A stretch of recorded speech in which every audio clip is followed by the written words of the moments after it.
It is Thursday, October 7th here at Giraffe Shark Studios in Rochester, New York. So excited for it that I almost played our intro twice. Welcome to the Week 5 Preview Podcast.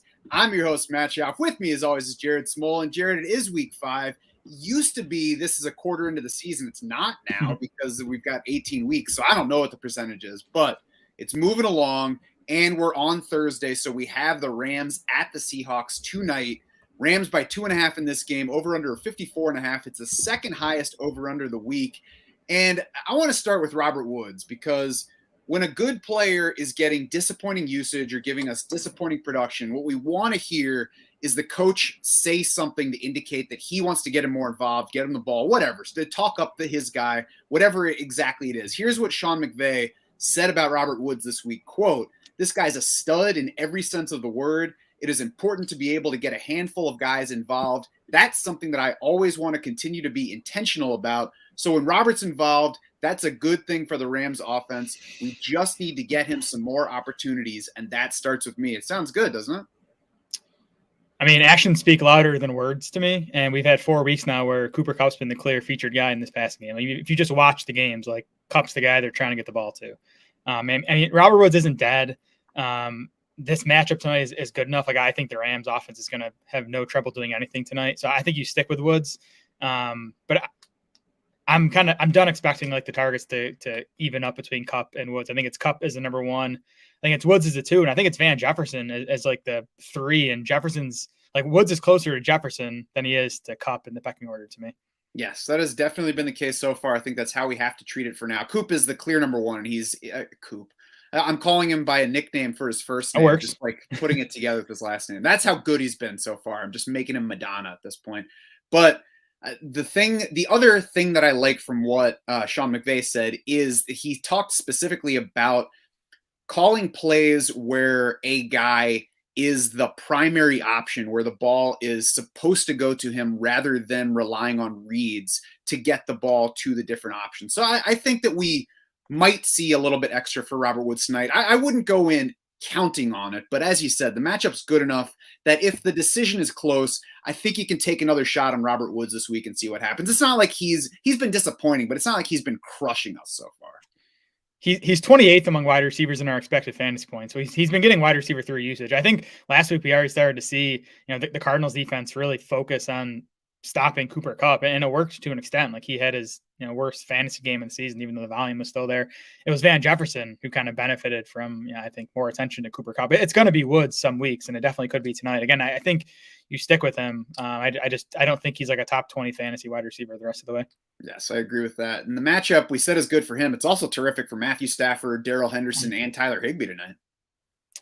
It is. Yeah, Stafford coming off his worst game of the season was still decent in fantasy, and like if he had played better, he would have had much bigger numbers. He missed quite a few throws in that game. So again, I like all the pieces of this Rams offense tonight. Seahawks defense has not been good.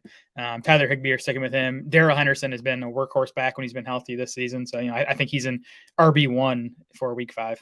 Mm-hmm. And then Tyler Higbee, I mean, we're just going to have to accept that there will be weeks where we wish he had more targets. That's just the way it is at tight end. He's been solid so far. It's a good matchup. I mean, he's in the mix toward the bottom of top 10 territory.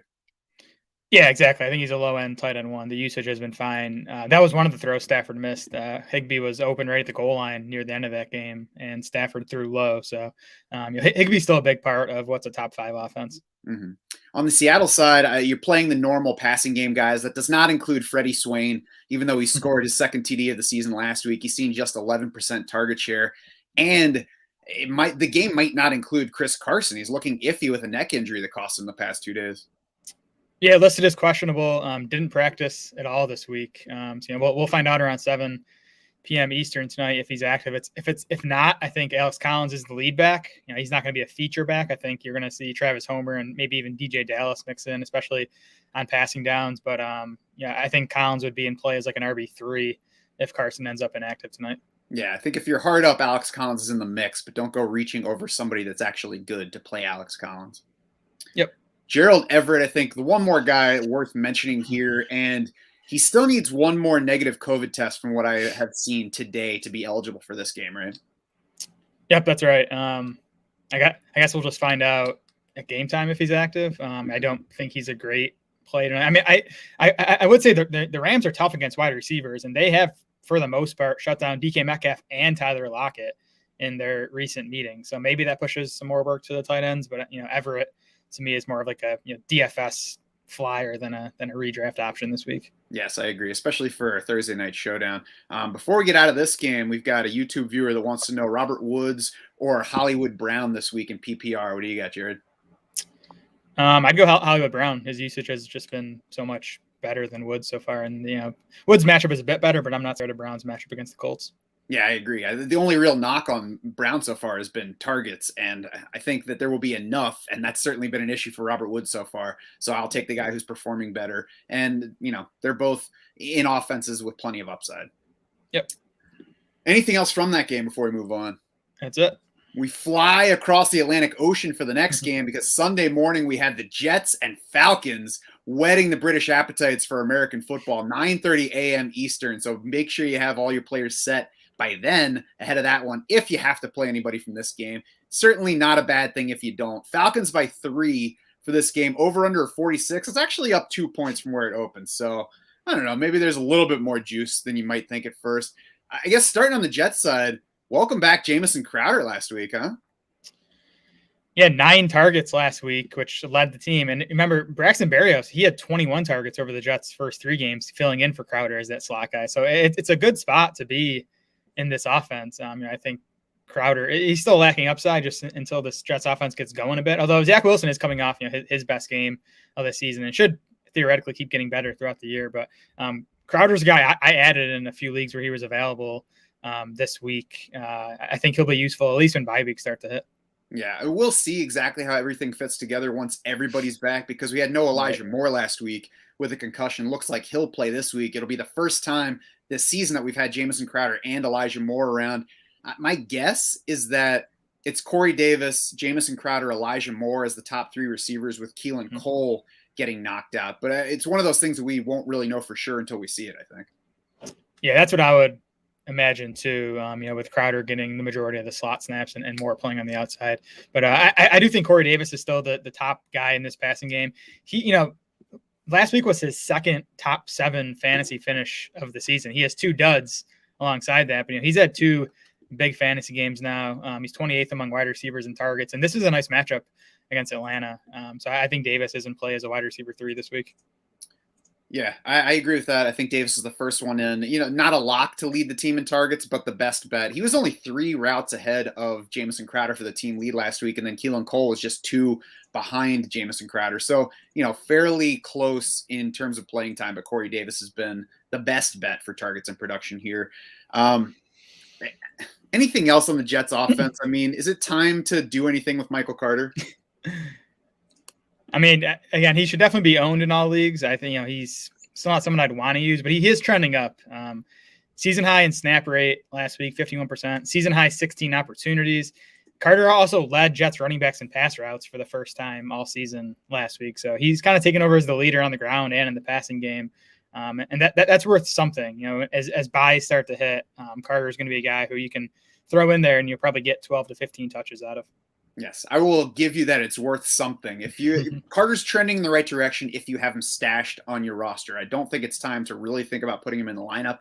And if you are, then you're probably in bad shape at running back. But things are moving in the right direction for him. We'll see where things go with the offense on whole. On the Falcons side, I'm not sure there's anything truly sneaky. I think maybe the biggest underlying storyline here is that the usage patterns for Kyle Pitts and Mike Davis have been better than their stats would lead you to believe. They have been.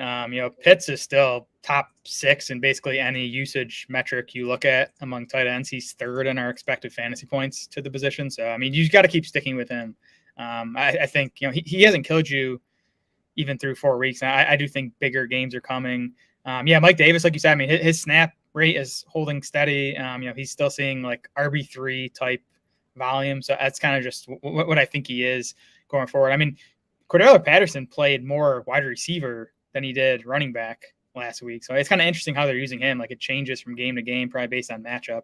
But Davis is just sort of doing the same thing every week, 10 to 12 carries and a few targets.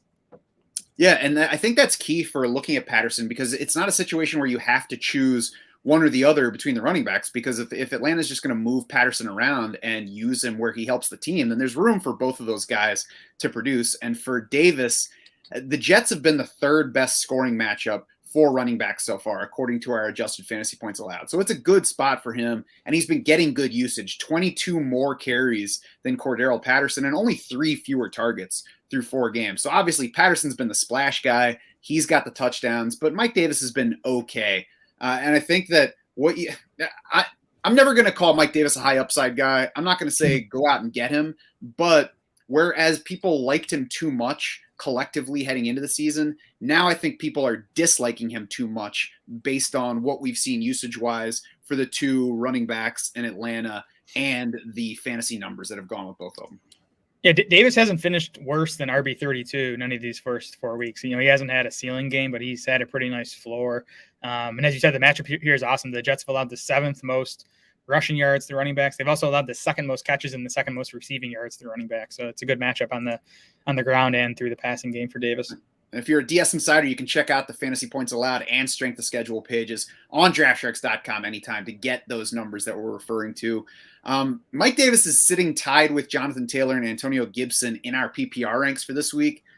I'm not sure I could start Mike Davis over Jonathan Taylor or Antonio Gibson, but I think it's interesting to look at a decision between him and Clyde Edwards-Helaire, because you would think easily CEH after 2 straight 100-yard games, but Mike Davis is seeing 11.8% target share for the Falcons so far. CEH is seeing 5.7% target share for the Falcons. He's seeing a stronger share of the running back carries for the Chiefs than Mike Davis is for the Falcons, but we're also talking about an Atlanta team that has to lean a little bit more on its backfield than Kansas City does. So I think when you stack them both up, Mike Davis is the safer PPR choice over CEH this week.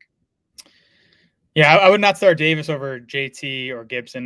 That's the projected catches for Davis, kind of bumping him up the PPR ranks. But when you factor in ceiling, I would play those other guys. I do like Davis over CEH this week, and I think it's closer than people would think, like for the rest of the season. And Davis is in the much better matchup this week against the Jets, so I would lean in his direction among those 2 guys. Yeah, much better matchup, and I think it's skewing the view a little bit that CEH is coming off 2 straight 100-yard games, and Mike Davis just happens to be coming off his worst game of the year so far. Yep. Cordarrelle Patterson, by the way, we alluded to him, but he's almost a must-play at this point, despite getting fewer carries and only a little bit more targets than Mike Davis so far. He's good, and he's in an offense that needs him. There's not a whole lot that's been good for the Falcons so far, so that helps his chances of continuing to get targets. Touches, at least at the level he has to this point. Yeah, like his snap rates are low, but Atlanta's obviously looking to get the ball in his hands when he's on the field. Patterson has between 6 and 7 carries in every game, and he has between 6 and 7 targets in every game. So, the volume has been very consistent. Matt Ryan has some upside in this matchup as well against the Jets, but still a risky guy. Looking at where he is in the rankings, which is well into QB2 territory, I'd play him over Trey Lance pretty easily this week. But Matt Ryan versus like Joe Burrow, Derek Carr is pretty much a toss-up. Yep. Ryan coming off his best fantasy game of the season. He finished quarterback 3 last week. He also was 2nd in PFF passing grades on the week. So I don't know, maybe I wrote Matt Ryan off a bit too soon. We'll see if he can string 2 good games together. It is, a good matchup for him this week. Mm-hmm. Yeah, he's had 2 solid outings the past 2 weeks. Last week was certainly the best one for fantasy. Jets have actually been a negative matchup for QB scoring so far. That doesn't make me say watch out for the Jets defense, but maybe it's just not as much of a pushover matchup as you might expect. So that's why I'm like Matt Ryan over some guys. Matt Ryan, not somebody I'm overreaching for. Yeah, Jets are 19th in Football Outsiders pass defense rankings, which I think that's a pretty good representation of what they are as a pass defense. Mm-hmm. New England at Houston as we get to the regular game times on Sunday. Patriots by 8.5 in this one, over under a 40. The 8.5 point line to me seems high at first with the Patriots going on the road, but Houston has fallen short of 200 total yards on offense each of the past 2 games. So after I looked at it for another minute, it seems pretty fair. And we get the, Bill Belichick versus rookie quarterback thing. I don't have the numbers in front of me, but we already saw it once this year with Zach Wilson throwing, 4 interceptions in that game. So this could be another shutout for the Texans offense. Definitely sets up as a Damian Harris game on the Patriots side. I mean, coming off 2 duds too, but, that came against the Saints and the Bucs, 2 of the better run defenses in the NFL. Game flow did not work in Harris's favor. It should here. He still handled over 60% of the Patriots carries. He also saw more work in the passing game last week.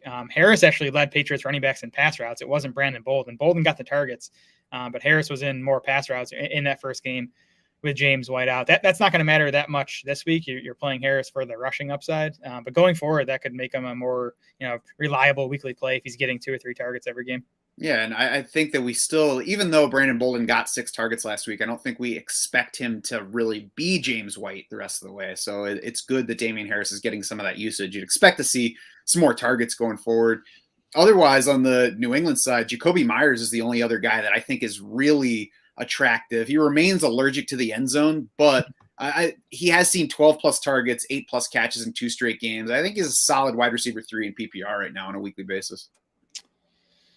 Yeah, it feels right. And if he ever finds the end zone, he's going to finish as a top 20 PPR wide receiver. Probably he's 8th among all wide receivers in both targets and catches. We know the yards per catch is low, and he hasn't found the end zone as a pro yet. But the volume makes him a pretty safe weekly play. And again, the matchup here is good. I think it's pretty clearly an allergy in his case because he has found it as a passer. So he can do it from long distance. I think the question is, does he throw his second career touchdown pass before he catches his first career touchdown? I kind of hope so. That'd be cool. It would be. Nelson Aguilar, by the way, sits 18 targets behind Jacoby Myers as the number 2 guy on the team in that category. And then Hunter Henry, Jonnu Smith, right in that same area. To me, both of those guys are just kind of in that huddled mass of tight end that's outside the top 12, where I don't think there are strong indicators in any direction among that group. You just start one and then either light a prayer candle or start chanting your mantra, depending on your belief system. Yeah, I mean, I guess both the Patriots tight ends are decent touchdown bets in this game if we think New England's offense is going to have success. Henry's still playing a lot more than Jonnu Smith, but Jonnu Smith has seen 5 or 6 targets in every game. When he's out there, the Pats are still looking to get the ball in his hands. Jonnu Smith's actually a few spots ahead of Hunter Henry in our expected fantasy points. They're both outside the top 15. So they're both tight end 2s, but they do get an upgrade in this matchup. Mm-hmm. Anything else from that game? Nope. Green Bay at Cincinnati, Packers by 3. The over-under is 51.5, and that's up 3 points from where it opened. I think on the Green Bay side, you start the usuals, but that definitely does not include Robert Tonyan, who has finished 3 of 4 games this season with 8 receiving yards or less. Most recently, 2 catches for 8 yards among 7 targets against Pittsburgh last week. I mean, yeah, you can. The 7 targets are encouraging, right? I mean, a season high, it matched his career high. He also posted a season high in route rate at 83% last week. In the first game without Marquez Valdez-Scantling, so the usage was actually there for Tonyan. I mean, he's not scoring touchdowns this season, where last year he couldn't not score touchdowns. So I'd still play him over both Patriots tight ends this week. I could see that, but that's when we're talking about the huddled massive tight end, where I wouldn't bet money on any of those guys to outscore the other. Yeah, like I'm playing like the Dalton Schultz, the Dawson Knox. I'd probably even play Conklin, at least in full PPR over Tonyan. But I think Tonyan's like a high-end tight end too. Again, there's still upside there with Aaron Rodgers, especially with Marquez Valdez-Scantling, given Rodgers one less target to throw to. Yeah, I would call him more of like a mid-range tight end too. I think it would be a difficult decision between Tonyan and like Max Williams and Gerald Everett if he's ready. I'd rather play Jared Cook, who's just ahead of Tonyan in our rankings as well. Yes, me too. And I think that if I'm in a PPR league and Evan Ingram's sitting out there on waivers, I would drop Tonyan for Evan Ingram because I think there's a better chance that Ingram is a consistent weekly contributor for PPR. Yeah, he's going to catch more passes the rest of the way, I would say. On the Bengals side, they look like they'll get T. Higgins back this week from his shoulder injury. It's still the 7th most run-heavy team in neutral situations, and even that number is driven I guess toward the passing side a little bit after they went 10th most pass heavy last week. Right. So it's still not a highly pass friendly offense, which can be bad news or can at least add fragility to the wideouts for the Bengals. Yeah, these 3 wideouts need the Bengals to be a lot more pass heavy if they're all going to be consistent weekly producers. We'll see, as you said, if their pass heavier game plan last week is the start of a trend. As Burrow gets farther, puts the ACL injury further behind him. I think Joe Mixon, if he misses this game, that could also push the Bengals towards the pass. And we saw that last year.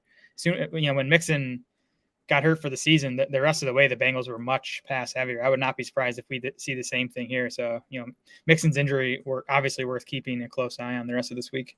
Mm-hmm. And, there's also a chance that they fall behind Green Bay in this one. I don't know exactly how rbsdm.com, does its process for measuring the neutral pass rate. I don't know if passing on first or second down in the second half of that Jacksonville game when they were trailing would count as neutral situation. So, I don't know if maybe that helped drive up the pass rate last week, but it's going to be something to watch going forward. I think that T. Higgins's return probably hurts Tyler Boyd more than Jamar Chase because Boyd is the more volume dependent guy than Jamar Chase right now. He is. I do think Higgins works more in like Chase's area of the field. But I mean, I think, Higgins returning is going to hurt both those guys. I mean, he's going to be taking targets from both those guys. So they need the pass volume to come up. Higgins' return is also going to hurt CJ Uzoma, who I would not use. I mean, he was a fine add in like FFPC just to see what happens. His usage wasn't even great last week. And again, with T. Higgins coming back, I think Uzoma, falls down the pecking order again. Yes, I agree with that. It's worth mentioning that the Packers have Jair Alexander dealing with a shoulder injury, might keep him out this week.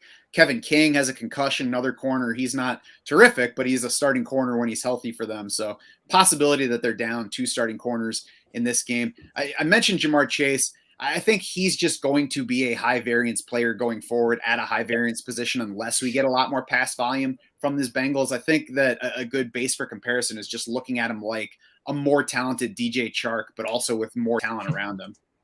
Yeah, I mean, Chase is definitely overachieved. He is 36th among wideouts in our expected fantasy points. So, he's caught a few long balls, a few long touchdowns. You can't count on those going forward. Chase to me is still like a lower end wide receiver 2, especially with Higgins back in the mix. Joe Burrow, by the way, has played well over the past 2 weeks. It's been positive passing matchups, so we'll see what he does when he gets into tougher matchups. But if he continues playing well, I think it'll be easier to look at him as a potential, week-to-week streaming option. I think he looks solid in the range of like QB 13 to QB 18 going forward. Yep. Quarterback 15 and quarterback 11 the past 2 weeks for Burrow. Gets Higgins back, hopefully. And this is another good matchup against Green Bay, even before you factor in all those corner injuries you mentioned. And QB 15 on like 18 pass attempts in that game at Pittsburgh 2 weeks ago. Yep. New Orleans at Washington, Saints by 2, over under 44.5. I still don't want to touch anything on the New Orleans side besides Alvin Kamara, and I would have to be in excellent shape at running back to be considering sitting Kamara. Yeah, I mean, I know the lack of targets hurts. Although, I mean, before last week, he had seen it was like 14 targets in his first 3 games. So he's still going to get some work there. But I mean, the rushing volume, he's 3rd in the NFL in carries. Kamara is, and he's 4th in expected fantasy points. So, the loss of targets has definitely been mostly offset by the increase in carries. Mm-hmm. Yeah, and he hasn't even scored a lot of touchdowns yet, which is keeping his numbers down. But a guy, because of that carry volume, that's pretty easy to keep in lineups. On the Washington side, it's a low floor matchup for Antonio Gibson, and really kind of a low floor matchup for everybody. New Orleans, number 2 in overall defensive DVOA so far, even coming off that game against the Giants last week, number 3 against the run. So, I mean, Gibson's in play. Terry McLaurin's obviously in most lineups, but I'm not reaching for anything on the Washington side here. Nope, either. I think this is going to be an ugly, low-scoring game. Heineke lost Logan Thomas last week too. He's on IR now, so that hurts. Heineke's out. Like Heineke's a classic like spot starter to me. You consider him in good matchups. This is not a good matchup, so I'm not using him. The one spot the Saints D has struggled is against wide receivers. They're 30th in our adjusted fantasy points allowed to wide receivers, so it is a good spot for Terry McLaurin. Curtis Samuel, I would not use yet. He only played, I think it was 36% of the offense, 37% of the snaps last week. Saw just the 4 targets. They're still easing him in. So we got to see Samuel, close to a full-time player before we can use him in fantasy lineups. Yeah, Adam Humphries ran 30 routes last week to 16 for Samuel and 17 for De'Ami Brown. So you're not playing Ricky Seals-Jones this week, it sounds like? Sternberger's in the mix. You see that? They signed Jay Sternberger. Seals-Jones ran a route on 83% of the pass plays last week with Logan. He basically stepped into Logan Thomas's role. in this matchup and with Sternberger there, we'll see what he, if he gets on the field, what he does. I would not use RSJ this week. If we get another, game of 80% routes and the matchup's better next week, I'm not even sure who Washington plays, but he could turn into like a low end option or at least like a DFS tournament play. I think he and Sternberger both are Texas A&M guys too, aren't they? Sternberger is, Seals Jones was a wide receiver at A&M. You're right. Yep. Obviously, they have a type there, and we'll see whether Jay Sternberger can climb past Samus Reyes on one of the, least interesting tight end depth charts. I guess least interesting for fantasy use, but maybe most interesting for just, personal stories. So we'll see what happens. I kind of doubt anything besides Terry McLaurin is useful among these pass catchers, though. Agreed. Miami at Tampa Bay, Buccaneers by 10, over under 47.5 in that game. And Mike Gesicki is, I think, the only Dolphin that I can kind of believe in at this point. What about you? I like the wide receivers in this matchup. Will Fuller's out for Miami, so it's Jalen Waddle and Devontae Parker. We know teams pass the hell out of the ball against the Bucs because their pass defense isn't good to begin with. Now they're dealing with all these injuries in their cornerback room. Safety Antoine Winfield is iffy for this one too. So volume should be there for these Dolphins receivers in a game they're going to be playing from behind. I think Waddle and Parker are both in the wide receiver 3 mix. And then, Gesicki's a tight end 1 right now. His usage is good. Brissett he's been Brissett's top target, 18 targets over the past 2 weeks for Mike Gesicki. Yeah. And let me see, 6+ targets in 3 straight games, 19.5% target share over that span. Most of that first game in that 3-game span was also Jacoby Brissett. So, yeah, you like the targets going his way. I agree with the upside at wide receiver, and certainly not having Will Fuller helps the upside for Waddle and Parker. I wonder, I think there might be a little bit too much space between Waddle and Parker in our wide receiver rankings right now, though, given that Parker has gone 7-9, 7-9 in targets and caught at least 4 passes in every game. More importantly, probably 6.2 more yards per catch and 8.7 yards ahead in average depth of target is Parker so far. So the stuff that he's catching is further downfield. Yes, I do. I think Parker needs to come up our wide receiver rankings. I like him better than where we have him. I still prefer Waddle this week, though, because, the concern on the Miami side is, can the offensive line give Brissett any time against, what is a pretty good Bucs pass rush? Waddle's been the one doing that short range stuff. So I think, he kind of fits better in this matchup. Mm-hmm. Yeah, I think both of these guys are like, if you're looking in wide receiver 30 to 36 range, they have nice upside versus the other players that you're considering down there. Yes, I'm going to be considering both in DFS tournaments this week. There you go. The Bucs side of the ball, I think all the usual guys are in play. My only quibble with the bigger names here is that I think Chris Godwin's a little bit too high in our rankings this week at 12. A fine matchup for all the Bucs wideouts, but Godwin's target shares have gone from 26% in week 1 to 13.9, 12.7, 11.6 the past 3 weeks. Yes, I just still believe that could quickly rebound, back into the 20s any given week. And I do like Godwin in this matchup in the slot against the Dolphins, who have 2 strong outside corners. Byron Jones is iffy for this game with an injury. So if he's out, that helps. Mike Evans maybe takes a few targets away from Chris Godwin. But I think Godwin and Evans, you're starting easily in season long. And then AB, Antonio Brown, I would lean towards starting him too. He's still the clear number 3 here in terms of how often he's on the field. But he's capable of leading the Bucs in targets any given game. Mm-hmm. Leonard Fournette, fairly easy start right now. I kind of wish at this point that I had been drafting him as much as the Draft Sharks War Room had been telling me to in preseason.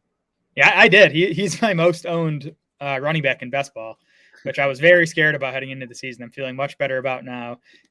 Let's keep an eye on Gio Bernard, who was back in a limited practice Wednesday. If he returns for this one, he's probably going to step back in to that, passing down role. Probably takes, 2-3 targets away from Fournette. But Fournette, the clear lead ball carrier here, and the matchup's good against a pretty bad Dolphins run defense. I don't want to keep an eye on Gio Bernard unless he grows back his Super Mario mustache. Agreed. Cameron Brate has some upside, but also a low floor. 5 and 6 targets the past 2 weeks, but he has yet to exceed 35 receiving yards in a game this year.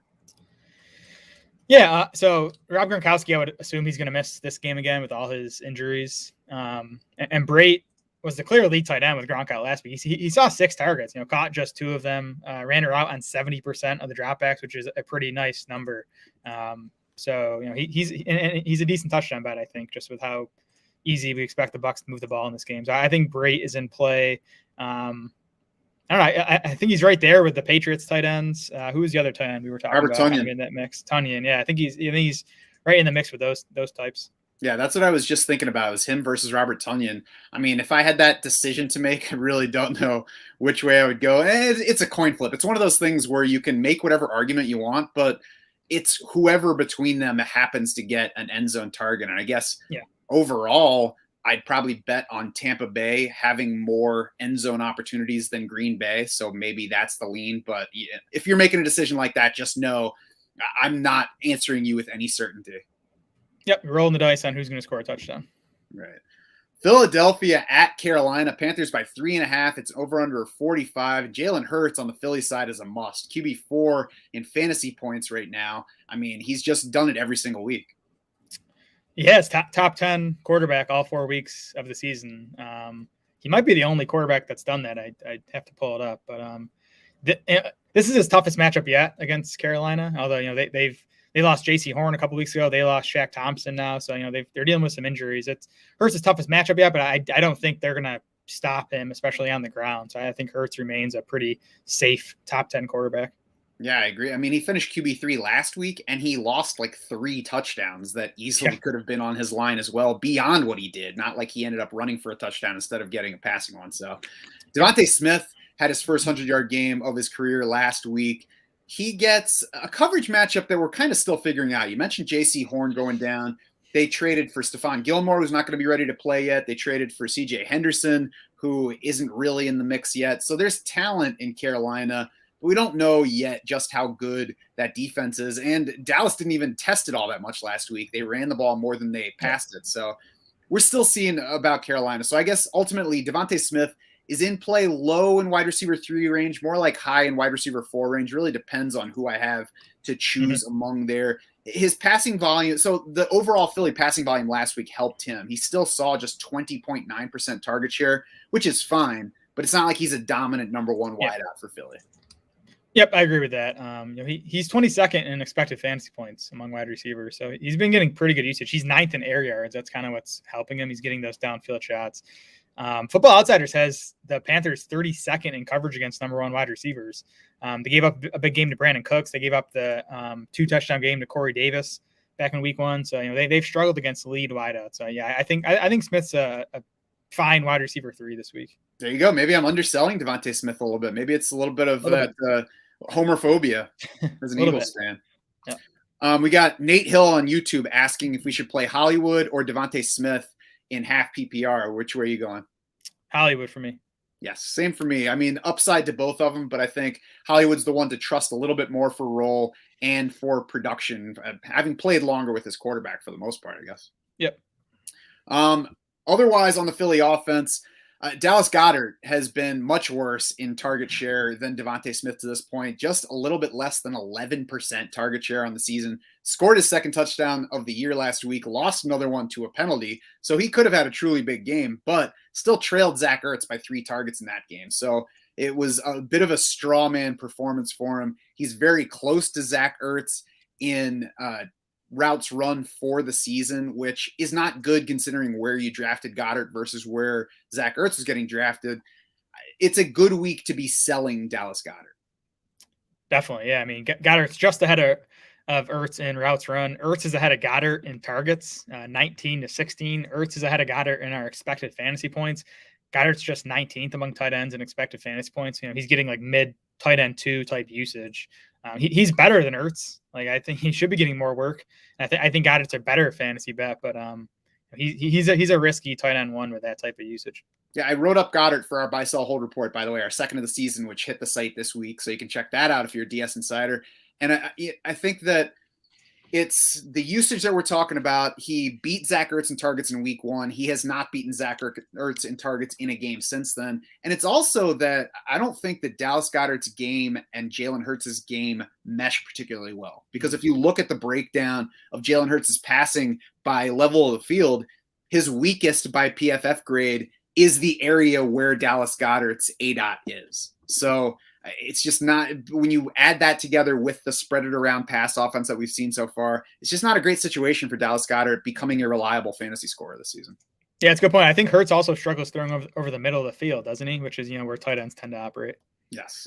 Miles Sanders usage is a big storyline for the Eagles right now, especially for among fantasy players. And, we talked about Sean McVay talking up Robert Woods. Nick Sirianni praised Miles Sanders as a player this week, but he didn't go so far as to saying, I've got to get him more touches. He said something along the lines of, there have been more opportunities called for him than you've seen, but the lean on the RPO out there leaves room for Jalen Hurts to make the read and either keep it or give it to Miles Sanders. Now, I buy that there's some of that. That definitely does not tell the whole story of Miles Sanders' lack of touches over the past couple weeks, because we've only seen 6 total designed runs by Jalen Hurts over that span. So if you add all of those to Miles Sanders, you still get a crappy set of carries those 2 games. Well, Sanders' problem has been just a lack of running back carries for the Eagles. Sanders actually has a higher percentage of the running back carries in the last 2 weeks than he did in the first 2 weeks. It was a 65% the first 2 weeks, 69% the last 2. The Eagles have they've had 13 running back carries over the last 2 weeks.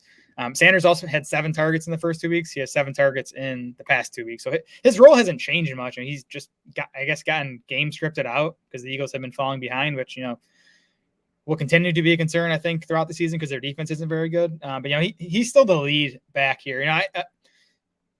We talked about in the summer, Kenneth Gainwell is Nick Sirianni's Nyheim Hines. I still think that's the case, and that's kind of the usage that Gainwell is going to get. What we see from Hines, where some games he's going to get the 8 targets he got last week. Some games he might only get a few. So Sanders is still the better fantasy bet here, but we've obviously seen his floor in this offense in the role he's playing. Yeah, Nyheim Hines, Kenneth Gainwell's usage so far has been almost exactly what Nyheim Hines was for the Colts last year. And, that's what we've seen. He might be in there near the goal line. He's the 2-minute back. There are going to be weeks where he outscores Miles Sanders, but Miles Sanders is still playing a lot more, still getting, the snaps and potential opportunities that he should, but there are no carries so far. It's 2 games, really. The first 2 games, he was in double digits in carries. So there is room for rebounding without having to change a whole lot other than running the ball more. And I would think after the way the past 2 games went for the Eagles, they would try to run the ball a little bit more, especially early in games. But, we'll see where that goes. I'm not saying start Miles Sanders this week, but don't drop Miles Sanders this week. Right. Carolina's second in adjusted fantasy points allowed to running backs. So, all that said, Sanders is still an option, but not a great option in this matchup. Yeah, and treat Kenneth Gainwell the way that you treat Nyheim Hines. Don't go the week after he scores a touchdown and say, okay, I'm going to start this guy, only to have 4 touches and nothing. Yep, agreed. On the Panthers side, Sam Darnold, pretty easy to like down in that low QB1 to high QB2 range, and the matchup for him is just fine this week against the Eagles. What are you doing with Sam Darnold? Yeah, I think you're right. I think he's like a borderline top 12 play.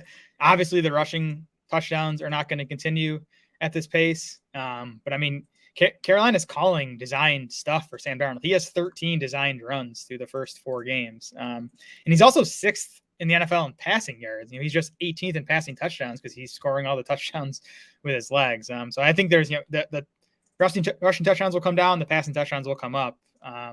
So I think, especially versus a pretty beatable Eagles pass defense, I think Darnold's a solid fantasy play this week. Yeah, I think those 2 regression points are going to kind of meet each other, and he's going to keep on producing. So I like him in that range where Kirk Cousins tends to sit. I think he's a similar fantasy option. DJ Moore is an obvious play at this point. Robbie Anderson, if you went to him last week on the squeaky wheel storyline, you ended up disappointed, but he got 11 targets last week. So the improved usage was there. It just didn't connect.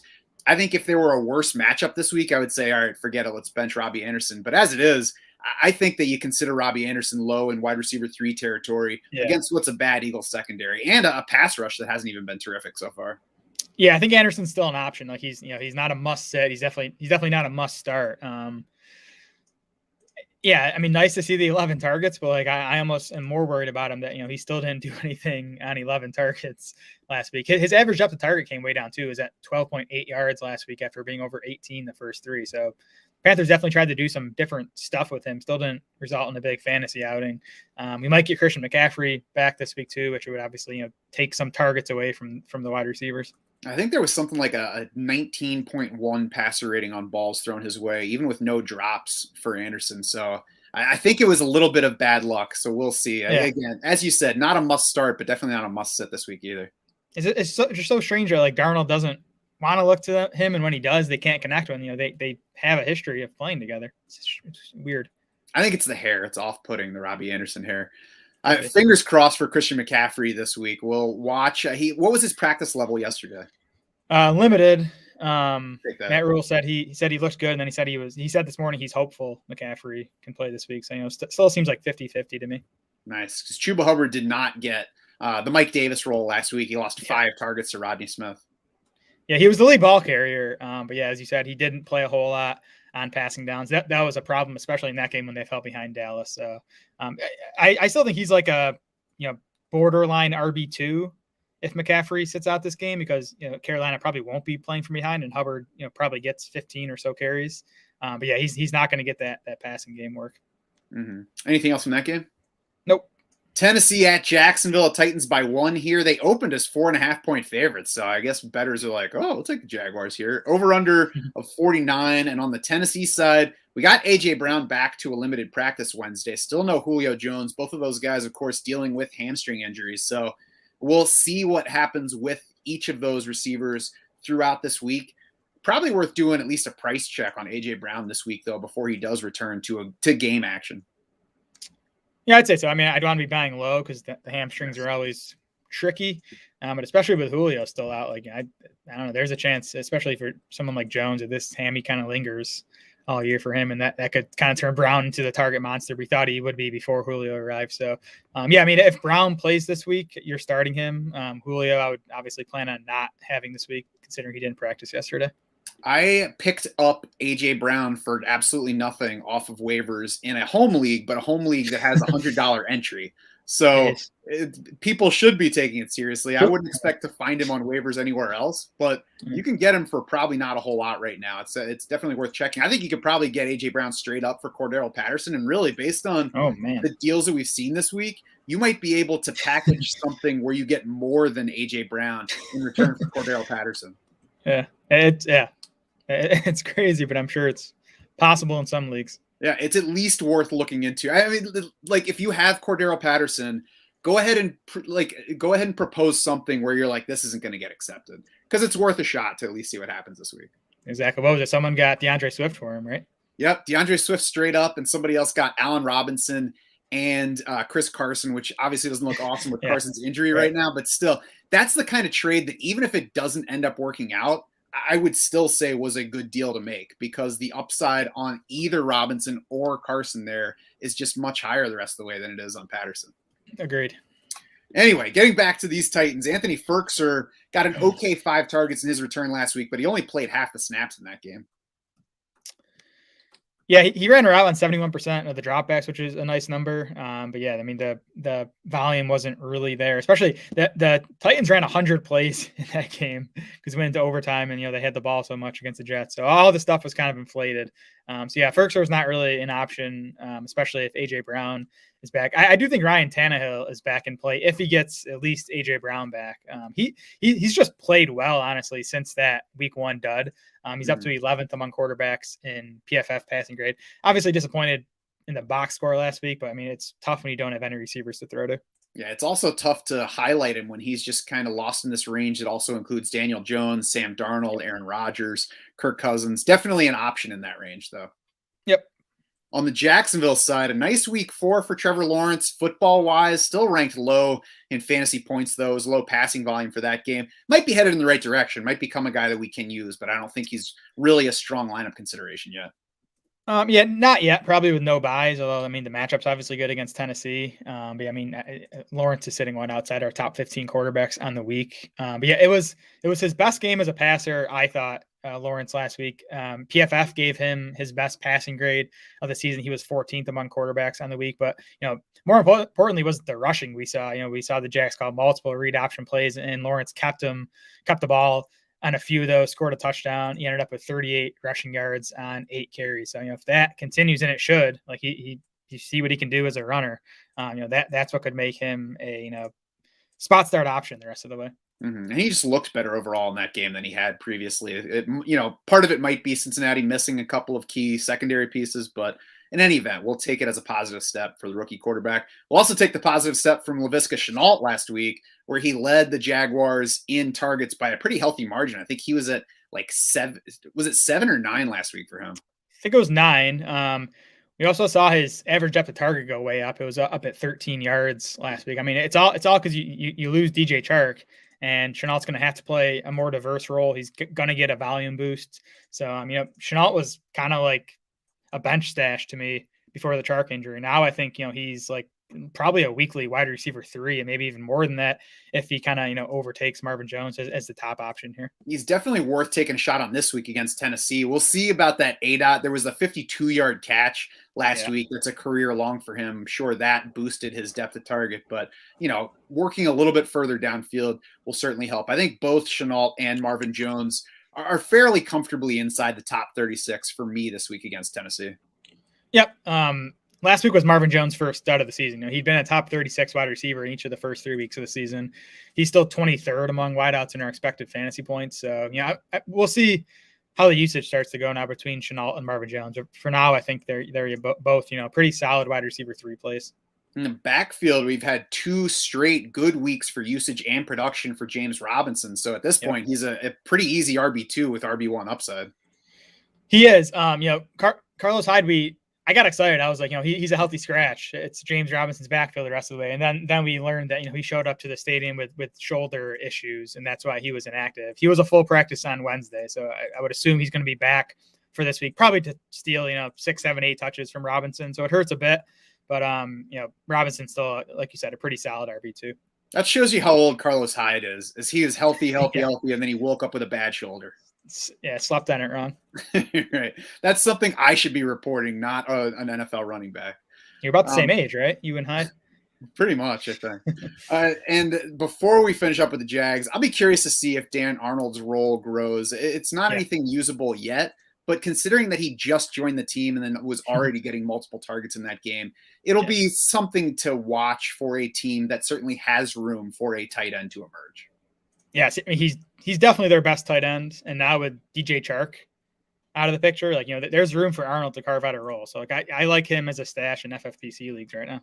Mm-hmm. And he's got more downfield ability than most tight ends do, so he can help in that area, that specific void that DJ Chark leaves behind. Yep. Denver at Pittsburgh, Steelers by 1, over under a 40, and I think the line here really shows you how bad the Steelers are at this point. They are home. They are facing a Denver team that just got spanked at its home by Baltimore, and we have to assume at the moment is going to be starting Drew Lock. We'll talk about that more in a minute. And yet Pittsburgh is a 1-point home favorite against that team. So, that plus the 40-point over-under is really – it tells you a lot of the fantasy landscape for this game. Now, Denver quarterbacks mentioned Teddy Bridgewater has a concussion, reportedly coming along well, so he's not totally out of the picture for Week 5 yet. Yeah, he didn't practice at all on Wednesday, which makes me think he's not going to clear by Sunday, but we'll see. If you're starting any Broncos player, I still think you want it to be Bridgewater. Locke was not good in relief last week, completed just 12 of 21 passes, threw an interception.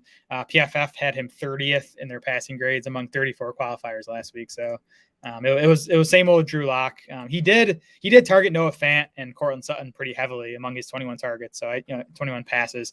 So I still think those guys are in play. They're just going to be more volatile with Drew Lock under center. Yeah, Lock adds ADOT. He lowers catch rate versus Teddy Bridgewater in this situation. I wouldn't make a huge move in either direction for pass catcher values. And I think probably more important than who is playing quarterback is the Pittsburgh matchup has been a pass funnel matchup so far. So if we get, 48 to 50 Drew Lock attempts and he completes just 26 of them, that's going to give us usable numbers for somebody.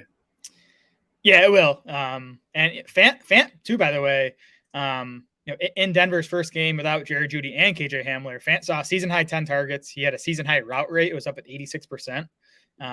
He's already been a steady fantasy option. He has been a top 8 fantasy tight end in 3 of the first 4 weeks of the season. And, I think his usage might continue to stay at that elevated level, at least until Jerry Jeudy gets back. Yeah, that's where I've got him. If I have Noah Fant, I think he just looks like a pretty solid top 8 tight end. And I'm not bothering to think too hard about who to start, him versus, whoever else your other guy is week to week. And I'm not really too worried about looking for another one to add to my roster, considering what else there is at tight end. I'm just kind of going with Noah Fant, knowing that some weeks are going to be down, but overall, I think he'll be all right.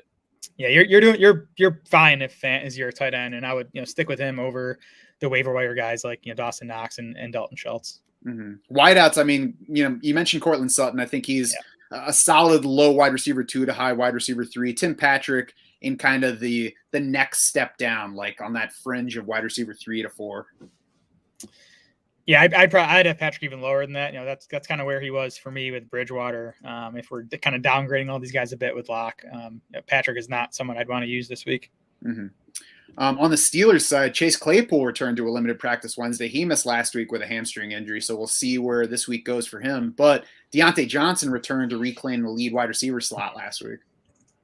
Yeah, I mean, even with Roethlisberger looking, washed up, Deontay is still producing just because the guy gets double-digit targets every single game he plays, which is really nice. So he's the top guy here for sure. I like Claypool over Juju if Claypool is back. But Claypool is like a wide receiver 3, whose downfield ability is just getting completely wasted by Ben not being able to get him the ball down there. Mm-hmm. Scott Austin on Facebook says that Juju Smith-Schuster is on the waiver wire. He's wondering if he should drop Brandon Ayuk to pick up Juju Smith-Schuster. I'd rather stash Ayuk, honestly. Like, if you need 10 points this week, Juju's probably a better bet for it. But I don't see him ever. I don't see Juju ever being a difference maker. Where Ayuk still, it seems unlikely at this point. But I mean, I guess that there's still a chance that we get the guy we got last season. That's what I was going to say. Is it depends a bit on what you're looking for. If you're looking for a guy who's just going to be an every week PPR lineup option right now, then I would lean toward Juju. But if you're looking for ultimate upside, I would rather have Ayuk stashed and see if his role can even out and if he can start delivering on his promise. Yep. Anything else on this one? I mean, Najee Harris we didn't talk about, but he's kind of is what he is at this point. Yeah, we don't need to talk about Najee the rest of the year. I mean, it's going to be ugly, but he's going to get like 6, 7, 8 targets every single game. Yeah, it's going to be a usable ugly. Sometimes they'll get 19 targets. Detroit at Minnesota. The Vikings by 9 in this one and opened at 8. Over under a 49 on the Detroit side. It's DeAndre Swift. It's TJ Hawkinson. And then you move on as far as I'm concerned.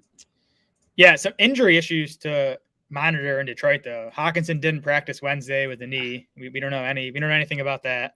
We'll see if he gets back out there today.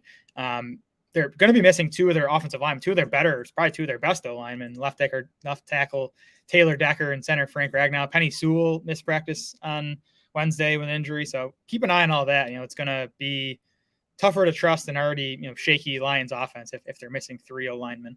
Yeah, and it takes Jamal Williams even further out of consideration, which the 9-point line also hurts. Yeah, he's just been phased out of the passing game since week 1. I mean, week 1's looking like an outlier as far as his passing game usage. So it's like he's just like the early down between the tackles guy, and Swift's just dominating the passing game work now. Mm-hmm. Yeah, I was going to say week 1 for Swift, on the other hand, just looks like the beginning of what his role is going to be the rest of the season. So yeah. I believe in him where he is in the PPR rankings right now. I'm not saying he's going to finish 6th, but Swift is definitely not a sell high for me at this point. Nope. Great passing game usage for Swift. On the Minnesota side, the biggest question is Dalvin Cook's ankle. It's obviously still an issue for him because he didn't practice Wednesday. He says he plans to play through it. It might be better for all of us, maybe including him, but definitely for fantasy players if he just sits out a game so we don't have to, even consider whether to start him or not. It's tough to bench Dalvin Cook if he's active, but it's also tough to trust that he's not going to split carries with Alex Madison again. Yeah, I mean, that's what it was last week, right? And Madison actually outcarried Dalvin Cook 10-9, and Cook, in the second half, it was 7 carries for Madison to just 3 for Dalvin Cook. The matchup's unbelievable. So I think you probably lean towards using Cook if he's active. It would make a lot of sense for Minnesota to hold him out of this game. They can probably win without him. And if Cook is out, Madison's like a top 10, maybe top 5 running back play this week, based on the usage we saw in week 3 in this matchup against the Lions. Dalvin Cook's ankle plus Derrick Henry finally getting targets this year is just a reminder to me that no matter what kind of preferences I have at draft time, don't go all the way one way or the other. Build in some room for variance, even if you don't really believe in it. Yeah, that's fair. I mean, I think Cook should have been ranked ahead of Henry. Yeah. That's a if you're doing 100 drafts, right, it's the kind of discussion that you probably should differentiate a bit. Yeah, I'm not saying I should have had Derrick Henry ranked ahead of Dalvin Cook, but if I'm making the decision 10 times, don't go for Dalvin Cook 10 times. Yes, correct. Tyler Conklin didn't win week 4 for anybody if you picked him up recently with his 4 catches for 18 yards, but the role is fine. 6 targets is right in the mix among the team leaders. We had Adam Thielen at 8, we had Justin Jefferson and KJ Osborne at 7, and then Conklin was tied with Dalvin Cook at 6. Yep, and he set a season high in route rate at 73%. He was in like the mid 60s the first 3 weeks. So it was an encouraging game for Conklin, even though, like you said, he didn't put up big fantasy points. Matchup's obviously good here. The Lions are actually dead last in Football Outsiders tight end coverage rankings. Mm-hmm.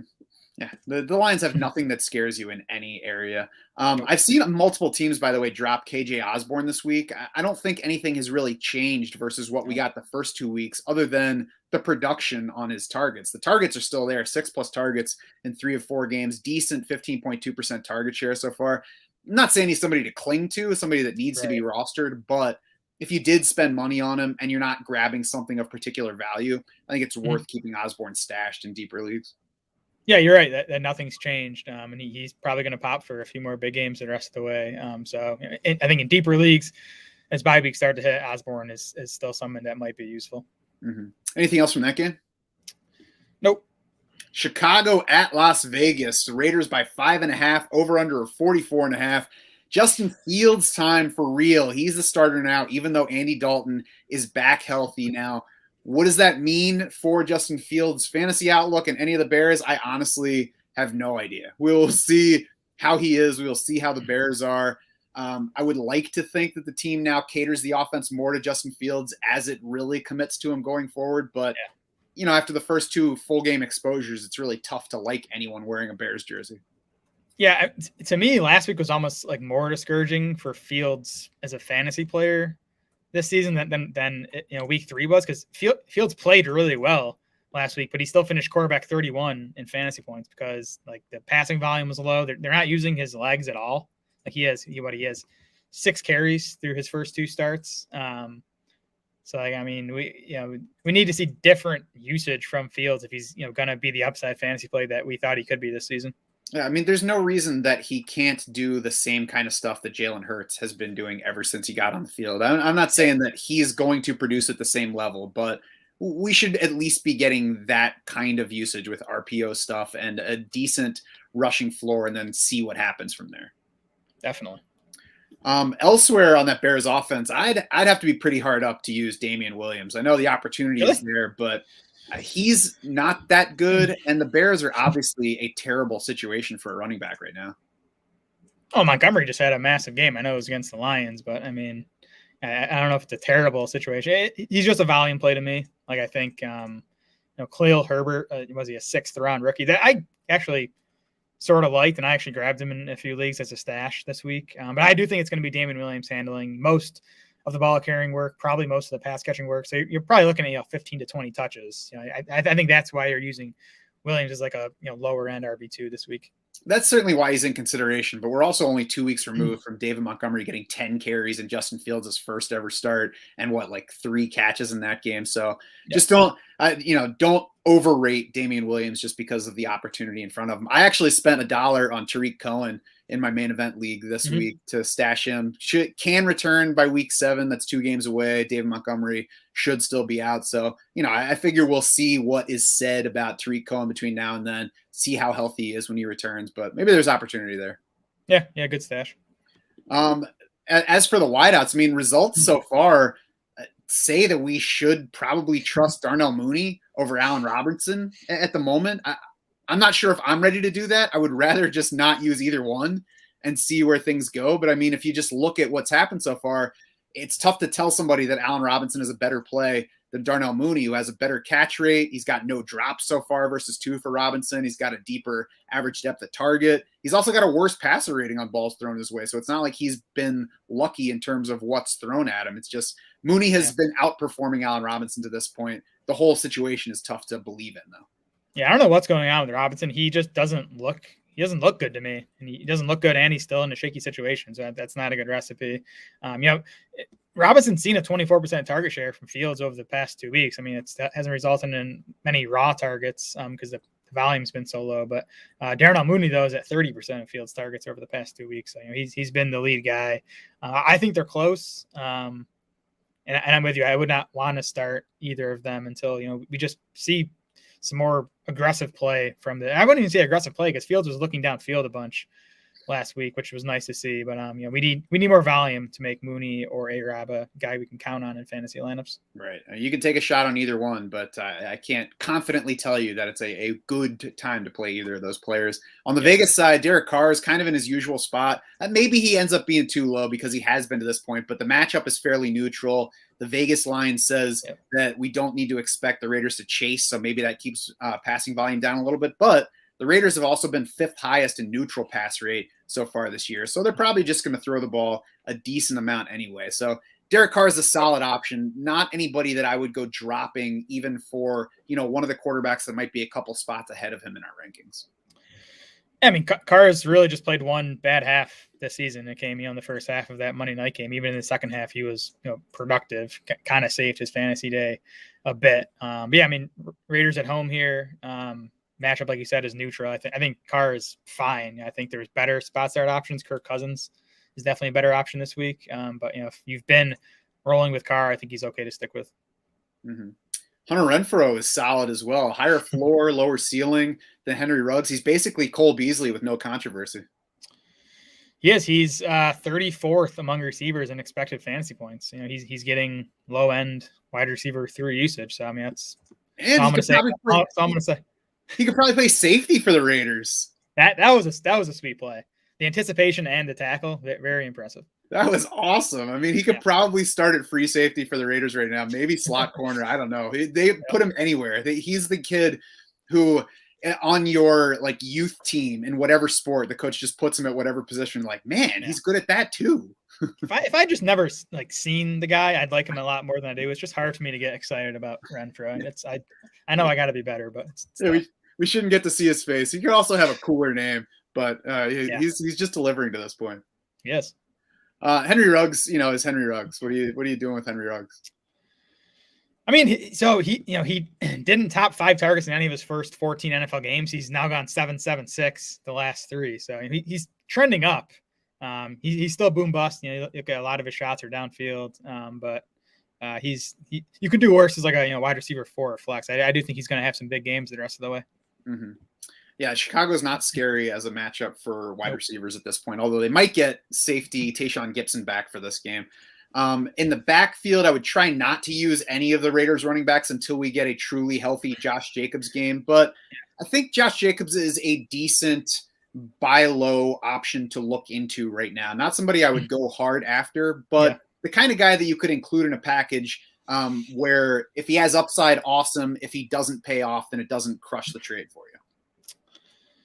Yeah, well, we'll have to check his practice participation. I'm not even sure what he did on Wednesday. It'd be nice to see him, off the injury report. Peyton Barber now is out of the way with his toe injury, so that helps. Kenny Drake was just completely phased out of the offense last week, which was strange. He was playing a big role in the passing game the first 3 games, then he just went away in week 4. And Josh Jacobs saw 5 targets. It was the second most targets of his career, which is crazy for a guy who came into the league as a pass catching back. But if that continues, then he's going to be a weekly running back too. I'm not ready to count on it yet, just because we've seen so many games of the Raiders not using Jacobs in the passing game, but definitely something to keep an eye on this week.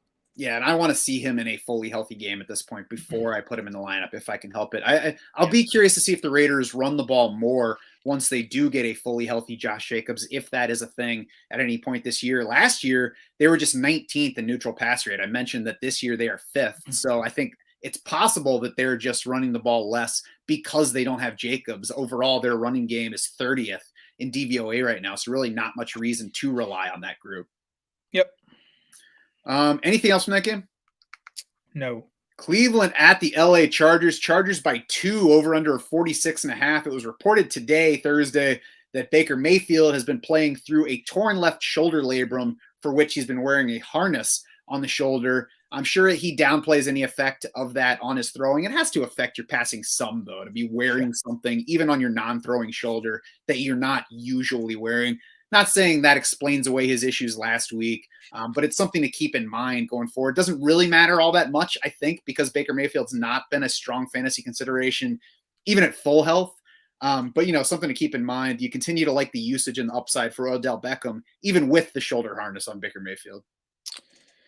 Yeah, Baker owes me some money after costing Beckham all those fantasy points last week. That was tough to watch. But Beckham was 10th in expected fantasy points last week. He finished wide receiver 78 on the week, so he was like the biggest underachiever on the week based on usage. So you're going back to Beckham, even though this matchup's pretty tough. The Chargers' pass defense has been good. Football Outsiders has them 4th in pass defense. They're 2nd in adjusted fantasy points allowed to wide receivers. But Beckham at this point seems like a good bet for like 7 to 10 targets every week. So and he looks good. He's getting open. He just needs Baker to hit him. Yeah, you could try going to that Baker Mayfield yard sale and seeing if you could get a free item or two. Yeah, there you go. I'll take it.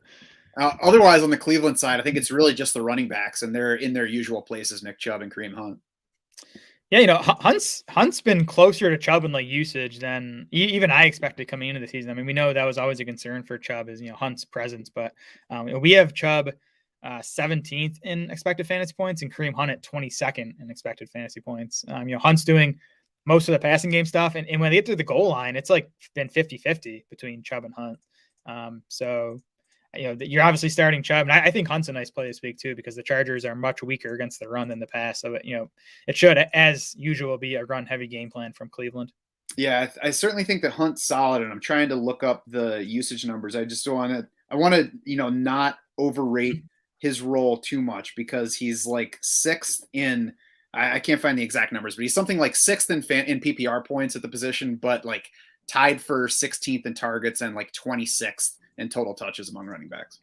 Yeah, again, he's 22nd in expected fantasy points, right, which I think is that he's a lower end RB2. But I mean, he's probably going to be more efficient than average, just because he's good and that running game is so good. Yeah, he's a weekly consideration. Just make sure that you don't overrate him because he happened to score a touchdown or two the previous week. On the Chargers side, I officially hate Austin Eckler now, Jared, because his monster Monday night game beat my main event team by 1 point, kept me from going 4-0 in that league. So obviously that doesn't do anything to hurt anybody else's fantasy teams, but I hate him now. Yeah, he's going to beat a lot of fantasy teams because he is a stud. He's getting elite usage, not just in the passing game, but on the ground at the goal line, as we've talked about. He's getting those goal line carries this season. So Eckler is a top 10 play across the board, probably a top 5 running back the rest of the way in PPR leagues. And if people really call him pound for pound as a nickname, then I think that's stupid. Jared Cook, among other Chargers, reemerged from witness protection for a nice game last week. And I like him better than most of the guys that are in that nebulous tight end range, like tight end 11 to tight end 15, because I like Jared Cook's ability, the ability to get downfield, the ability to run after the catch when there's space. And I also like betting on Justin Herbert. So if you put those two together in this range where everybody is a maybe, I like Jared Cook. He pops to me among guys in that range. Yeah, I like betting on this offense in general too. Herbert is awesome. The Chargers are 4th in offensive plays run through 4 weeks. They're 5th in pace and they're 8th in pass rate. So it's a fast-paced, pass-heavy offense. We talked about Cook last week, I believe, saying that his usage has been a lot better than his production has been so far, and he's 6th among tight ends in pass routes. He's 9th in targets, and he's 9th in our expected fantasy points. So usage-wise, he's a top 10 tight end. And I think he has a chance to finish as a top 10 tight end just with how good this Chargers offense is. Definitely a chance to finish as a top 10 tight end. And on top of all that stuff, every time you hear Brandon Staley say anything, the Chargers head coach, you're like, oh, he's a smart guy. Yep. Other Chargers news, I dropped Justin Jackson this week in that main event league for the Tariq Cohen pickup. So I'm done with him after Larry Roundtree got 10 carries on Monday night. Jackson got some targets, though. I mean, he's a fine drop because if Eckler misses time, it's going to be a committee, and you're not going to feel great about starting Jackson or Roundtree. Yep. That's exactly why I went ahead and dropped him. San Francisco at Arizona, Cardinals by 5. It's over under a 50.5. It's down 3 points from where it opened the week. And Jared, might we get Elijah Mitchell back this week finally from his shoulder injury? Yeah, I have no idea because he was limited in practice all last week. I think he still hasn't been clear for contact, is what it seems like, and he was limited on Wednesday. That's a big question for me is what does this backfield look like with Mitchell back? Because Sermon's played okay. I think he played better even in week 4 than he did in week 3. The usage kind of stayed the same though. Like he's not in a full-time role. And Mitchell kind of was before he went down. So I would still kind of bet on Mitchell being the lead guy once he's healthy, but I honestly, can't say for sure. Yeah, so I think that the one thing we have to expect going into this is that we don't know what it's going to look like. I think as long as you don't assume that you know how it's going to get treated, you'll be okay. My guess would be Mitchell gets more, but Kyle Shanahan has said that Trey Sermon has improved on some of the things that were issues for him heading into the season, even in practice outside of the game. So I think that both of these guys will be involved. I don't think it will be as controlled a situation as it was for Mitchell over the first 2 weeks. But I would guess that he still gets, the primary set of carries between them. I agree. Jimmy Garoppolo also not yet ruled out for week 5 as far as I've seen. Doesn't necessarily mean he's really in the mix yet, but Kyle Shanahan said something along the lines of, when the doctors say he's out, I'll tell you guys. Yeah, take a week off, Jimmy. They got a bye coming up next week. Get that calf right. Let us see Trey Lance for a full game. It's always hard for me to hear calf contusion or quad contusion and by you missing a football game, but I'm not questioning him. It's just as somebody completely removed from it, it's tough to wrap my head around missing a game because you have a bruise on your leg. Yeah, you've had bruises. You've never had contusions. It's true. That's true. Brandon Ayuk, by the way, is a bruise on everybody's fantasy roster at this point. He went the other way in week 4 after an encouraging week 3. And I think in the aftermath of that, it's tough to like anybody beyond Deebo Samuel. I think George Kittle is playing because it's George Kittle. But otherwise, I would rather stay away from Niners guys. Yeah, me too. I mean, I think it's safe to say that the passing volume is coming down if Trey Lance starts. And I don't know, we'll see, but I also think it's possible that Trey Lance is a worse passer at this point of their careers than Jimmy Garoppolo. So I think there's concern for me with this passing game. Deebo is seeing enough volume where you can still start him. He has a 31% target share on the season, and he saw 8 of Trey Lance's 18 passes last week. That was 44%. So that's where Trey Lance was looking. That's kind of what I would expect to continue. So even if they only throw it, 30 times, I think, Deebo probably still gets 8 to 10 targets. I think we have to assume that Trey Lance is a significantly worse passer than Jimmy Garoppolo, because if it were even close, then, why not go ahead and play Trey Lance from earlier in the season? But, we'll see. I think my hesitation with Lance would be I'm sure it's exacerbated by what we've seen in the first 2 games of Justin Fields. Yes. In that, it's not just, okay, he can run, so he's got this floor. He doesn't have a floor. It could just be a disaster. That's totally what I was going to say. Is I think Justin Fields has probably made us scared to start Trey Lance, because we saw, and there is that downside. But I trust Kyle Shanahan, to use Lance in the right way. I mean, we saw Lance ran 7 times in one half last week, and he put up a whole bunch of fantasy points. So there's that risk. I wouldn't go benching any solid quarterback ones for Trey Lance, but I do think he's an option if you're hurting at the position. Yeah, that's the other part of it. Is if we were looking at a position like tight end where you have like 6 guys that you can comfortably use, and then there's Trey Lance, then fine. But we're talking quarterback where you have 19 players who you could reasonably start in most weeks. So in that environment, it's tough for me to go off and count on somebody who's a total unknown at this point. On the Arizona side, is there anything sneaky to you for week 5? No, I mean, I think the wide receivers are always the question. I think you stick with DeAndre Hopkins, even though his target share has been disappointing this season. I don't think it's getting back to where it's been in years past. I think it could come up a bit. It's at 19% right now. I think he could finish in like the low 20s. So he's like a low end wide receiver 1 for me going forward. And then between the rest of the guys, AJ Green and Christian Kirk are kind of on the same level to me. And then Rondale Moore is the clear 4th guy that you really can't use until his playing time comes up.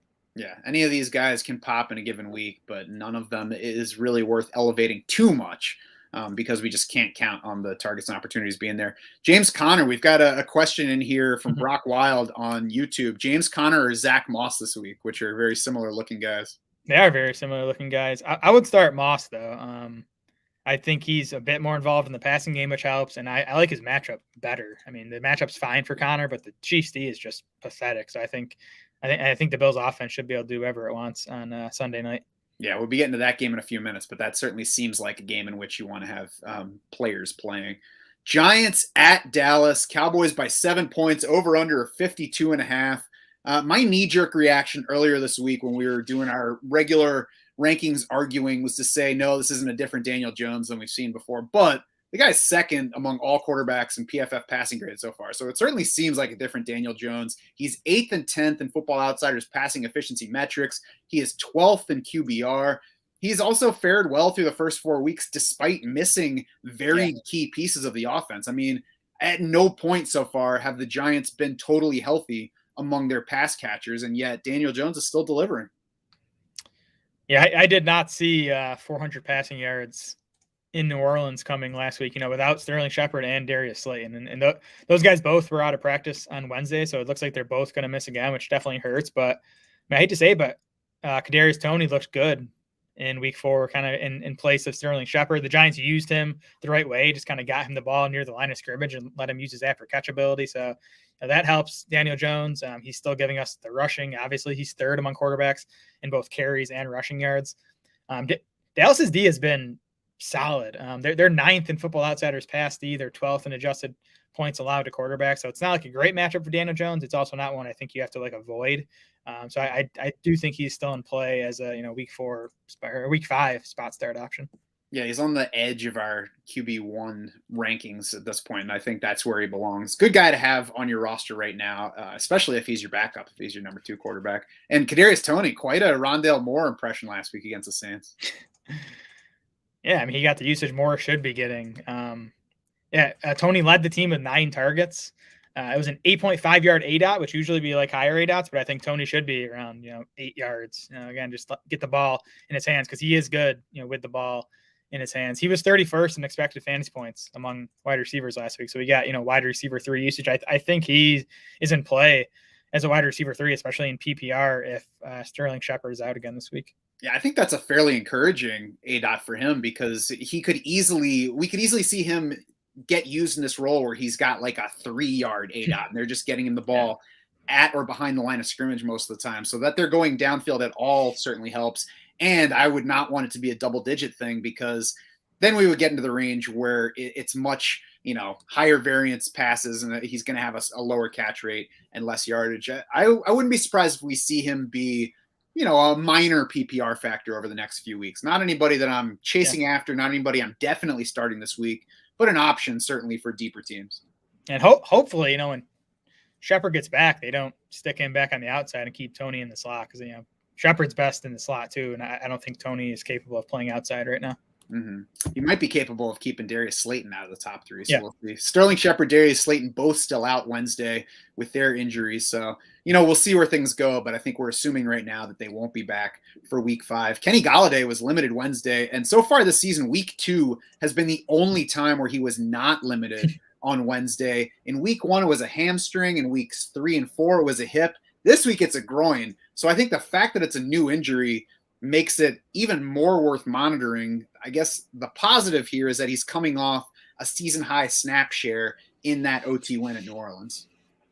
Yeah, coming off his most productive game of the season, too, 116 yards and 6 catches. Still, 7 targets, just an 18% target share. Again, Kadarius Toney led the way in targets. So the usage wasn't, amazing for Golladay, but it was his best performance of the season. Like you said, we'll have to keep an eye on that new injury.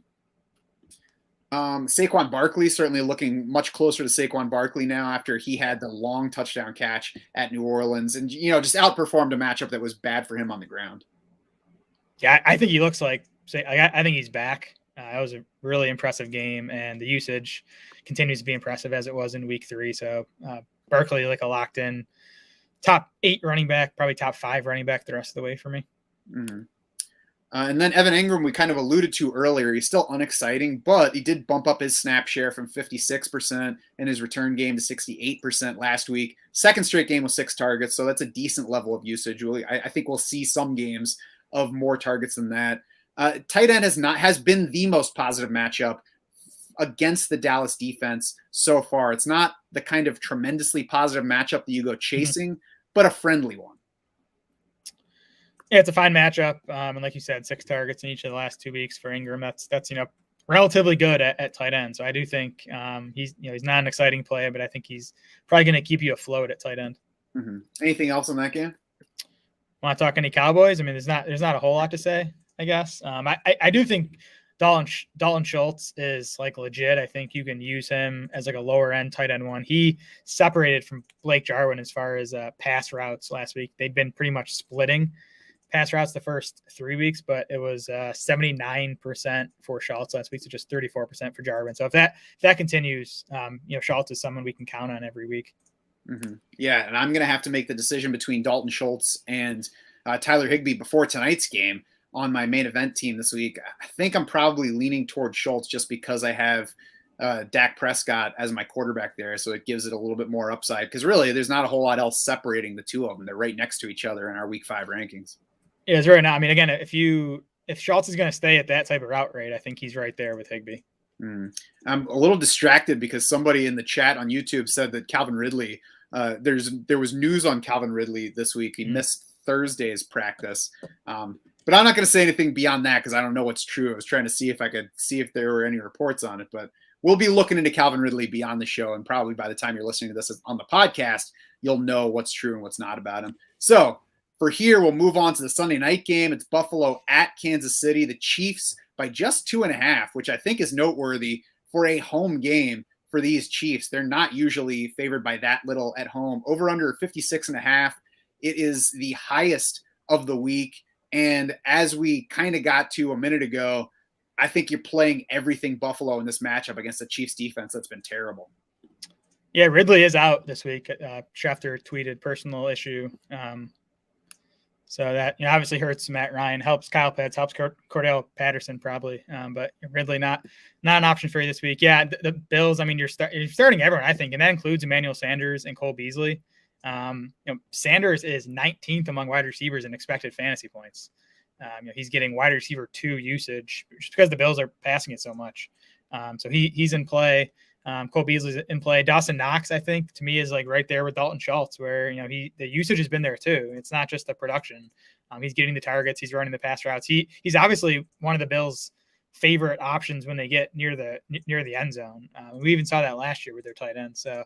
I think Knox, especially in this matchup, should be high scoring. I think Knox is a solid tight end 1 play this week.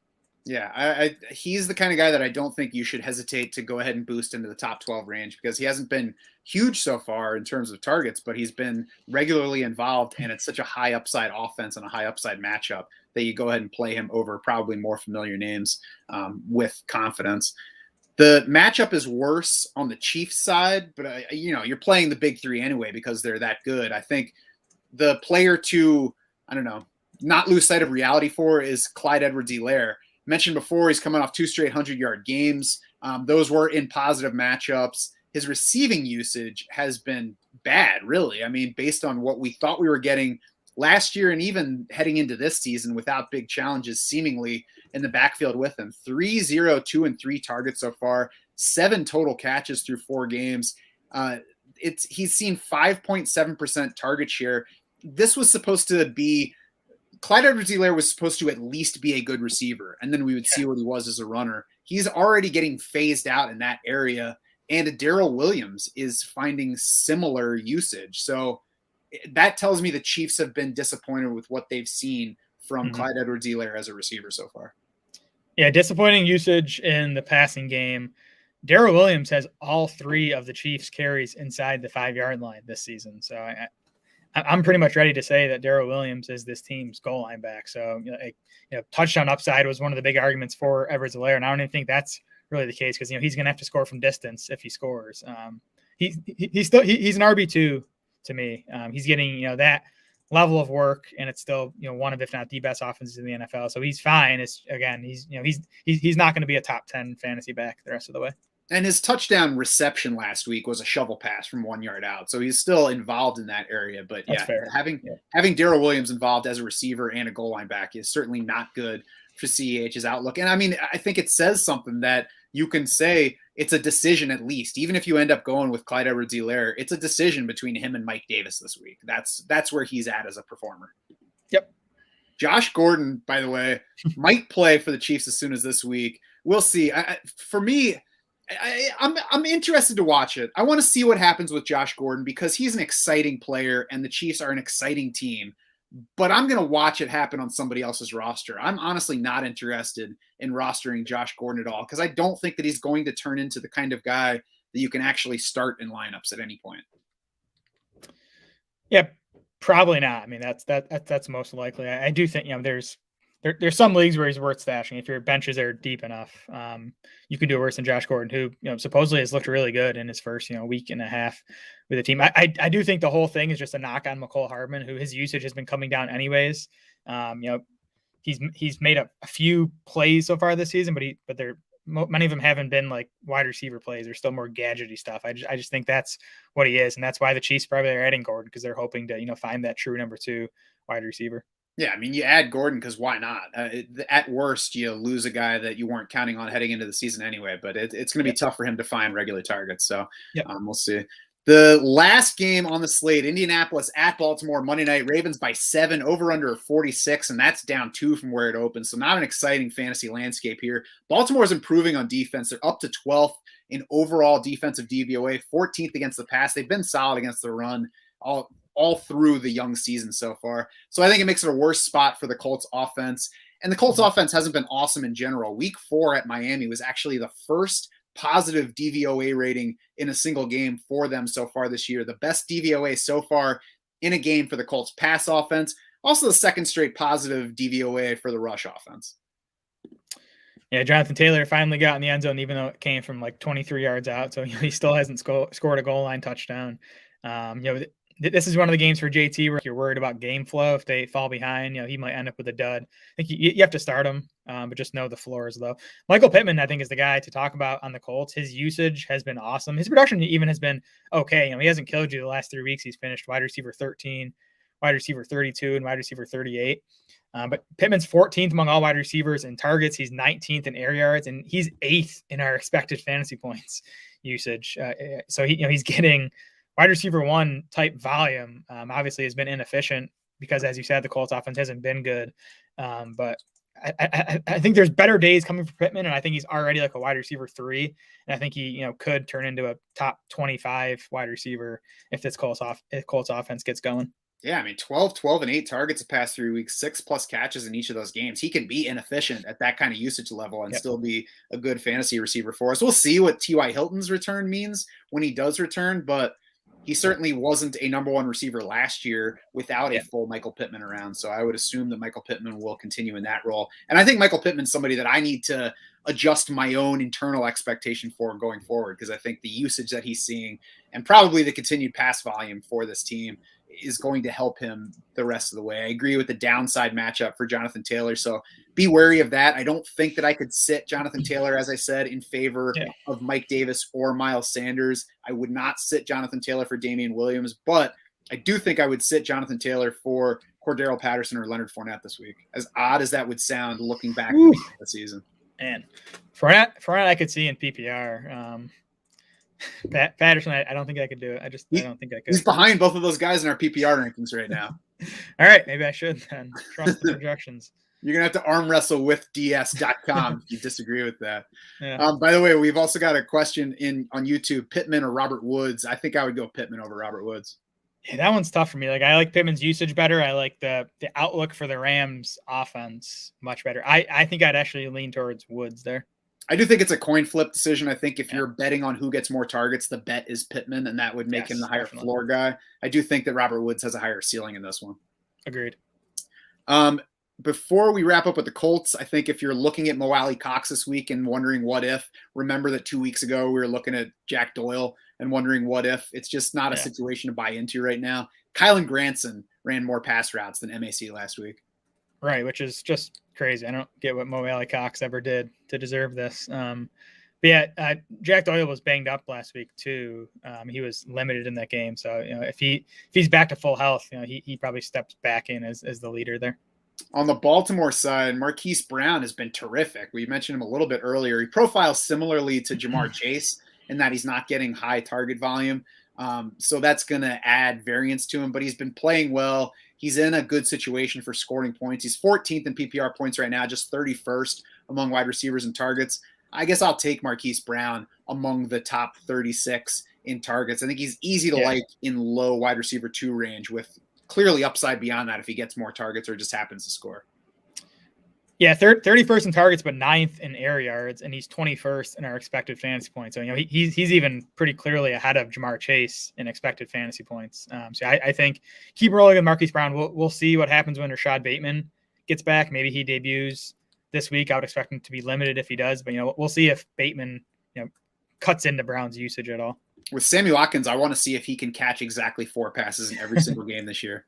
Me too. That'd be cool. And finally on Baltimore, I've been distrusting Lamar Jackson a little bit so far, but I think that I might be looking at it wrong because he's sitting on just 3.2% passing touchdown rate, and he's still quarterback 6 in total points. So I think rather than being concerned about him, he might be a buy right now. He might be. He's been a floor play. If you look at his weekly finishes, he's gone quarterback 14, then quarterback 2, and then quarterback 13 and quarterback 16. Baltimore, too, by the way, is passing a lot more this season. They're middle of the pack in situation neutral pass rate, where they've been bottom 3 the previous 2 years, which is interesting. Like, I don't know if it's better for Lamar's fantasy value or not, because you want him rushing. But he's still been fine in fantasy despite that low passing touchdown rate that you mentioned. And he's still leading the position in rushing yards, so it certainly can't be killing that area for him.